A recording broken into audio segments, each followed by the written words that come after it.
সোনারপুর গ্রামটি সবুজে ঘেরা, শান্ত এক জনপদ। এই গ্রামেই বাস করেন হরিচরণ বাবু। তার ধন সম্পত্তির কোনো শেষ নেই। গ্রামের অর্ধেক জমি তার নামে, গোয়ালে 20টি গরু আর সিন্দুক ভর্তি মোহর। কিন্তু তার একটিই বড় সমস্যা, তিনি প্রচণ্ড কৃপণ। লোকে আড়ালে তাকে হারকিপটে হরি বলে ডাকে। তার বাড়ির দেয়ালের দিকে তাকালে বোঝা যায় কৃপণতা কাকে বলে। 20 বছর ধরে তাতে চুনকাম হয়নি। একদিন সকালে তার স্ত্রী সরলা দেবী সাহস করে বললেন, ওগো শুনছো, শোবার ঘরের দেয়ালটা তো খসে খসে পড়ছে, একটু চুনকাম করালে হতো না? চুনকাম বললেই হলো, টাকা কি গাছ থেকে পড়ে? দেয়াল খসলে খসুক, মাথার ওপর ছাদ তো আছে। অহেতুক বিলাসিতা আমার ধাতে সয় না। সরলা দেবী দীর্ঘশ্বাস ফেলে রান্নাঘরে চলে গেলেন। তিনি জানেন হরিচরণের কাছে টাকা জমানো মানেই সার্থকতা। নিজের পরনের ধুতিতে তালি দেওয়া আর খাবার বলতে কেবল পান্তা ভাত আর কাঁচা লঙ্কা, এই তার জীবন।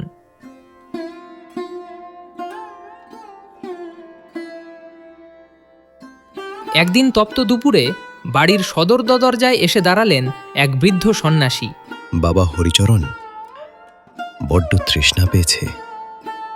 1 গ্লাস জল আর যদি কিছু খাবার দাও, খুব উপকার হয়। এখানে কি লঙ্গরখানা খোলা আছে নাকি? প্রতিদিন কেউ না কেউ হাত পাততে আসে। জল তো পুকুরেই আছে, সেখানে গিয়ে প্রাণ ভরে খেয়ে নিন।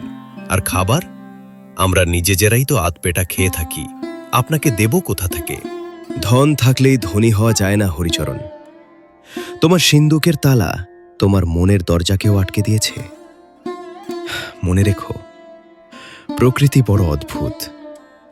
একদিন এমন সময় আসবে যখন 1 মুঠো সোনা দিয়েও 1 বিন্দু জল কিনতে পারবে না।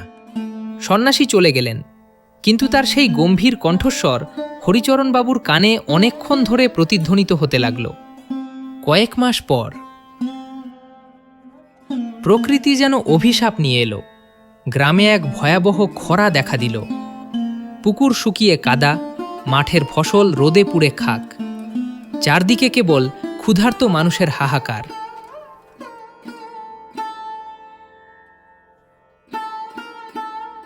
হরিচরণবাবুর গোলায় প্রচুর ধান মজুদ ছিল। গ্রামের মানুষেরা দল বেঁধে তার কাছে এসে জোড় হাতে দাঁড়ালো। হরিচরণবাবু, গ্রামটা শ্মশান হয়ে যাচ্ছে। আপনি যদি কিছু ধান কম দামে দেন, তবে মানুষগুলো অন্তত মরার হাত থেকে বাঁচে। দেখুন মোড়ল মশাই, ব্যবসা তো আবেগ দিয়ে চলে না। এখন ধানের আকাল, দাম তো 10 গুণ হবেই। নিতে চাইলে নিন, নইলে বিদায় হন। ওগো, মানুষ না বাঁচলে তোমার এই সম্পদ ভোগ করবে কে? অন্তত শিশুদের মুখের দিকে তাকিয়ে কিছু ধান দান করো। চুপ করো, ব্যবসা বুঝতে শেখো। আমি টাকা জমিয়েছি কি বিলিয়ে দেওয়ার জন্য? খরার প্রকোপে হরিচরণবাবুর নিজের কুয়োর জলও শুকিয়ে গেল। একদিন মাঝরাতে হঠাৎ তার প্রচণ্ড জলতৃষ্ণা পেল। বুকের ভেতরটা যেন মরুভূমি হয়ে গেছে। তিনি কষ্টে উঠে কলসিতে হাত দিলেন।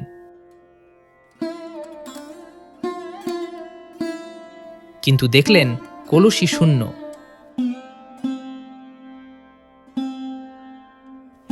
পাশের ঘরে সরলা দেবীকে ডাকতে গিয়ে দেখলেন তিনি জ্বরে অচৈতন্য হয়ে পড়ে আছেন। হরিচরণবাবু ভাবলেন পুকুর থেকে জল নিয়ে আসবেন, কিন্তু ঘরের চৌকাঠ পেরোতেই তার মাথা ঘুরে গেল। দীর্ঘদিনের অযত্ন আর অপুষ্টিতে তার শরীর আজ জীর্ণ। তিনি বুঝতে পারলেন 1 বিন্দু জল দেওয়ার মতো বাড়িতে আজ কেউ নেই।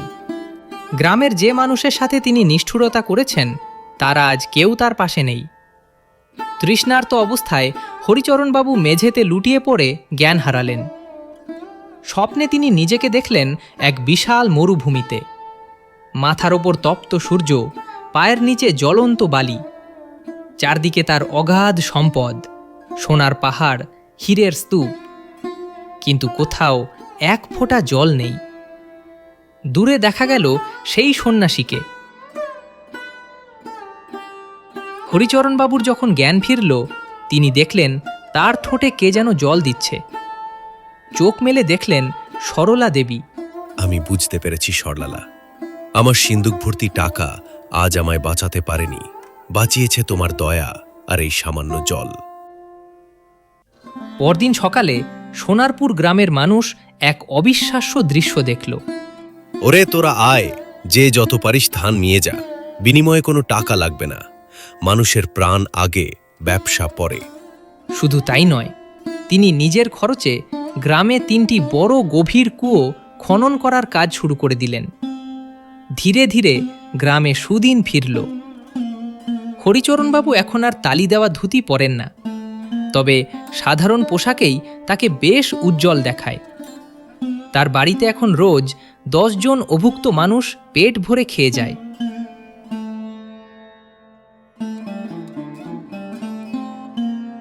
একদিন সেই সন্ন্যাসী আবার গ্রামে এলেন।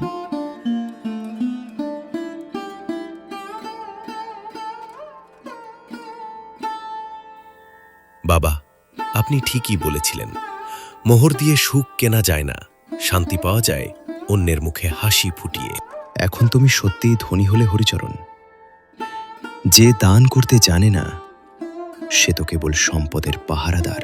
গ্রামের মানুষ তাকে আর হারকিপটে হরি বলে না, এখন তিনি সবার প্রিয় দাতা হরিচরণ।